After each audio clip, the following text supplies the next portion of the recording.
How to change Yahoo Mail password. Hi everyone, welcome back to our channel. Today in this following tutorial, I'm going to show you how you can change Yahoo Mail password. In order to change Yahoo Mail password, first thing first, you'll have to go ahead and log in into your yahoomail.com. Once you're logged in, it's going to take you to this kind of interface. So right on this page, you'll have to go ahead and tap on the profile icon located in the top right hand side corner and click on account info under your username. Once you do that, it's going to take you to the account info page where you'll be able to see multiple options. So here, scroll down a bit and go to change password. Once you click the change password button, it's going to ask you to create a new password. So go ahead and type in the new one and click the continue button.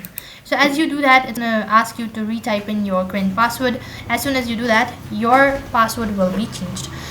And also you'll be asked whether you want to sign out of all the devices that you're logged in or not. If you want to do it so, then tap the yes button, and that's how you can change your password on Yahoo Mail. So that is all for this video. I hope the video was helpful.